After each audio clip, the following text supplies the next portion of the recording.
going back to the 1930s today, Mike. Oh, I guess I'm going to need a hat. Is there anything else I'm going to need to pack? A fork. I'm pretty sure that they had those back in the 30s. Are we doing some kind of you didn't know, but forks were invented in 1935 or something? Is that today? What did they eat with before? Hands. Just all knives. Just like 3 knives taped together. Well, we do have a food-related topic today. Sadly, it's not silverware, although now I'm very curious about that. So you do say food.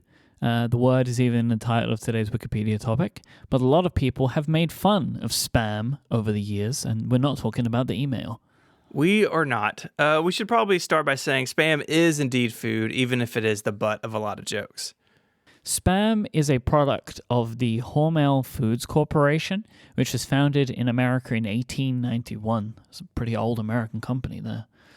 Today, its portfolio of products is wide, but for its first 100 years in business, Hormel focused on meats, including pork, chicken, beef, and lamb. If you're in Austin, Minnesota, you could visit the Spam Museum to learn more about this particular product, as well as the company's history. So I guess if you live there, you can just stop listening to this episode and go and learn about it in person. That's right. And it's going to go on our field trip list. Uh-huh. So let's pop a can and get into the meat of the story. I hate you. Spam was introduced in July 1937 in order to sell more pork shoulder, which wasn't a popular cut of meat. Spam contains pork, salt, water, modified potato starch as a binder, sugar, and sodium nitrate as a preservative. It's packaged into tin cans, which have this pretty unique opening method. You have to kind of pop the ring and pull them. I guess it's not that unique, but it's still interesting for a shape. It's kind of this weird rectangular shape. But anyways, you could probably guess, many have raised concerns about its nutritional values over the years, mainly due to its high salt and fat content. Super salty, not like in a sassy way, actual salt. What do you think is the sassiest meat? Can't tell you if I've ever thought of that, to be honest. I don't really have an answer off the top of my head. Do you have one? I think maybe like Canadian bacon. Okay, why? You don't need to know where you're from. You're just, Is Canadian bacon from Canada, though? I don't know. It's what we call it here in the United States. Yeah. Is this like that Chinese food thing? What do they call it in China? Just food? Yeah. It's like that old joke. Yeah.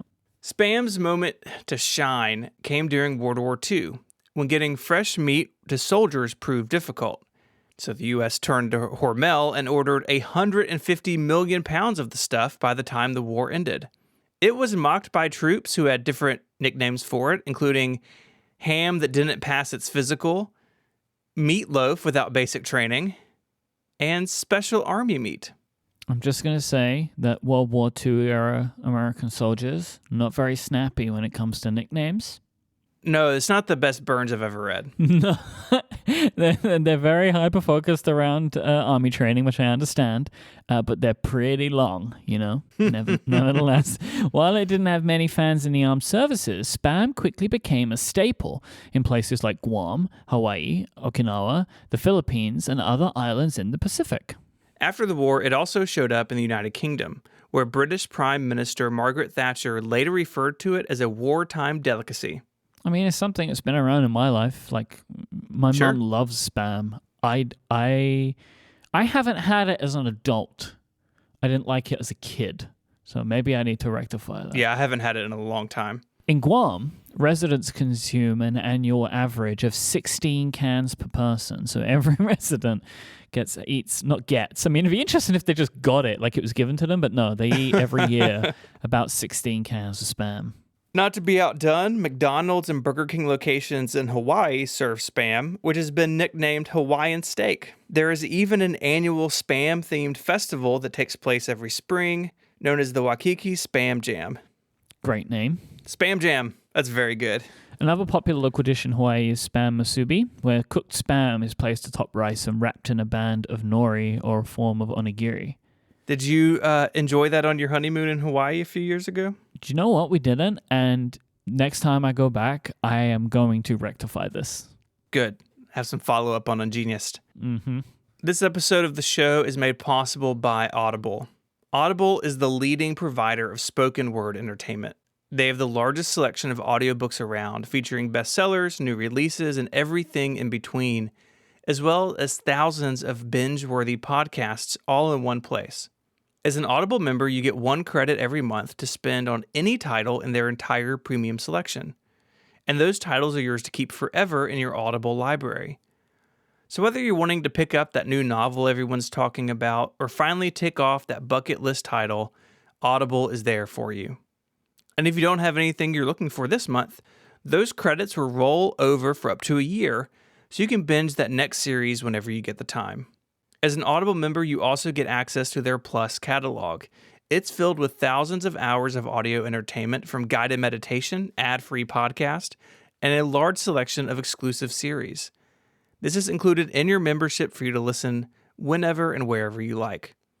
Because you can download titles and listen offline with the Audible app.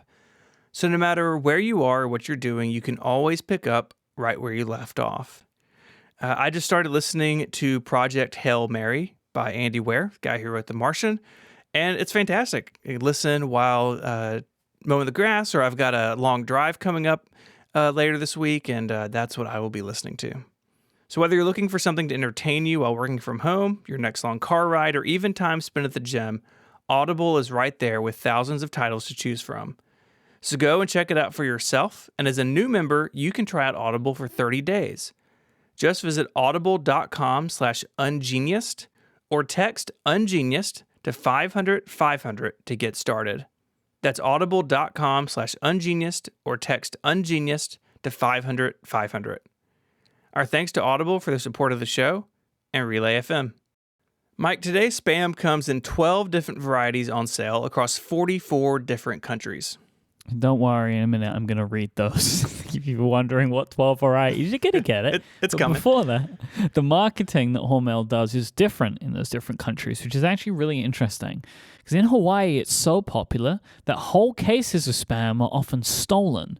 But in much of the United States, it's often seen as a product for those who may not be able to afford different or better kinds of food. It's really interesting that, like, how varied that is. It's like in one place... And it's not an economic thing, right? Like in one place, it's seen as just like a great part of a diet, like a staple. And then in others, it's just cast aside. Meanwhile, in China, it's marketed as a foreign premium food product. Mm-hmm. And for that market, Hormel adds more meat to the recipe. Recipe? Formula may be a better word. So, here are those varieties of Spam. According to the Spam Museum website, these are the varied Spam formulas that you can get your hands on around the globe. Spam Classic. You know what just made me think of New Coke? Oh, yeah, no, I got that vibe here, too. By the way, did you see they're doing that with Coke Zero? They're changing the flavor of Coke Zero. Why did they do this? All right. Spam Classic, Spam Light, Spam Less Sodium, Spam with real Hormel bacon, which makes me think, is there a fake bacon version? You're like, anyway, Spam Oven Roasted Turkey. That's weird. Spam Hickory Smoke, Spam Hot and Spicy, Spam Jalapeno, Spam Teriyaki, Spam with Portuguese sausage seasoning, Spam with tocino seasoning. The classic and light variants can also be purchased in single serving packs if you need that little pick-me-up. Yeah, just throw it in your backpack for later. In 2019, Hormel also put out a limited run of pumpkin spice Spam. Get out of town, Hormel. No, that's too far. I just want to read part of this announcement. Although the new variety may sound too good to be true, it's true. The makers of the iconic Spam brand have created a flavor that could be incorporated into a variety of craveable recipes perfect for fall, including sweet and savory waffles, decadent grilled cheeses, and fall hashes. This version featured a blend of seasonal spices, including cinnamon, clove, allspice, and nutmeg, and Hormel said it made for a seasonal breakfast that anyone could love. I mean, people like options, and clearly Hormel is successful with this because 12.8 cans of Spam are eaten every second around the world. There's some hungry people. That's fast. Maybe they're counting those single slice. And of course, spam shows up in pop culture all over the place, from Monty Python to Weird Al. There have even been a book of haikus about spam titled Spam Coup, Tranquil Reflections of Luncheon Loaf. I bought a copy of this book in preparation for the episode. I cannot wait for it to get here later this week. Seriously? Yeah. I went on Amazon and bought it. You do like haikus. I do. So maybe we can also do some follow-up on this. I feel like in our next episode, I would like you to pick your favorite spam coup to give to the audience. Or maybe I'll read a bunch of them. We'll figure it out. We'll figure it out. But how can we let this content go to waste? I know. If you do get a little too attached to your spam coups, there's also a mock church devoted to spam that you could join. It's good to know. So let's wrap up by talking about the Spam Museum. As we said, it is located in Austin, Minnesota, the home of Hormel. It originally opened in 1991 as the Hormel Foods First Century Museum, marking the first 100 years of the company. A much larger spam-focused museum opened in September 2001. This was over 16,000 square feet in size and included family games, a theater, historical displays, and more. In 2016, it opened in a new space that is made up of 7 main galleries designed to educate the public about spam, its role in World War II, and much, much more. This reminds me of, there's in Japan, you're familiar with cup noodles, right? Yes. I don't know what in the UK, we have something called pot noodle, which is very similar. I don't know if it's called that or it's like called cup of noodles or something like that in America. But they have these cup noodles museums where it's similar stuff. You have all these merchandising opportunities and art and history around cup noodle. But you can also make your own. So you go into a part of the museum and you get to choose all of the things and they put them into a single serving cup noodle, which is sealed for you. You can go eat it in the restaurant. I feel like the Spam Museum should or has to have something like this, where you can go and say, I want the pumpkin spice one, and then they put it together for you, put it in a can, and off you go. That's perfect. We have to visit this museum. We really do. I mean, they call the people who work in the museum spambassadors. Mm-hmm. Sign me up.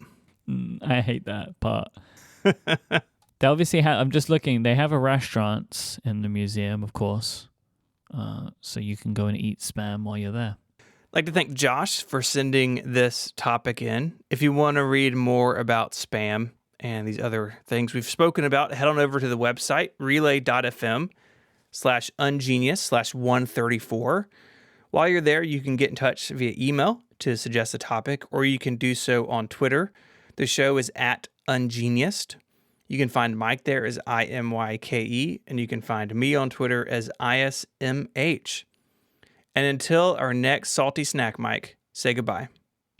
Before I say goodbye, I'm sorry. I've gone on the Spam website, and I'm looking at all the merch that they do. There's so much Spam merch. They have 242 items, individual items, that you can buy on their website. This is like a whole big thing. Anyway, goodbye. Bye, y'all.